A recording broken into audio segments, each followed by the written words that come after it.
हज़रत ज़ैनब सलामुल्लाह अलैहा की मज़लूमाना शहादत की याद मनाने और अहले बैत को इस अलमनाक वाक़े का पुरसा पेश करने के लिए बरोज़ जुमरात 15 रजब बमुताबिक 13 अप्रैल 2017 को रोज़ा मुबारक हज़रत इमाम हुसैन और रोज़ा मुबारक हज़रत अब्बास अलैहिस्सलाम के खुद्दाम ने एक मातमी जुलूस निकाला।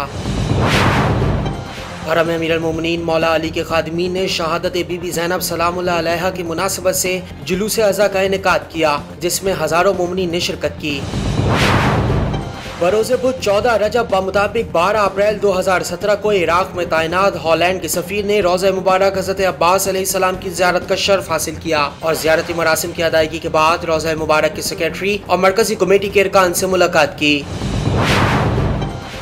रोज़ा मुबारक हज़रत अब्बास अलैहिस्सलाम की तरफ से हिंदुस्तान के शहर कलकत्ता में मुनक्किद होने वाले 5वें सालाना जश्न अमीरुल मोमिनीन में शिरकत के लिए रात गए मुकद्दस रोज़ों के खुद्दाम का वफ्द कलकत्ता पहुंचा, जहां अहले कलकत्ता ने वफ्द का पुरजोश नारों और अकीदत और मोहब्बत के आसमानों को छूने वाले खुलूस के साथ वालेहाना इस्तकबाल किया।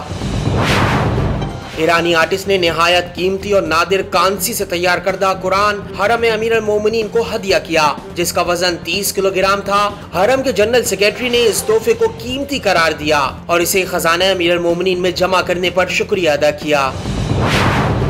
हरम अमीरुल मोमिनीन के वफ्द ने सैयदुल औसिया अली इब्न अबी तालिब अलैहिस्सलाम की विलादत की मुनासिबत से इमाम बारगाह फजलुल निसा बीबी अनारों में मुनक्किद जश्न मिलाद में शिरकत की, जहां वफ्द का मुकामी मोमिनीन की तरफ से पुरतपाक इस्तकबाल हुआ।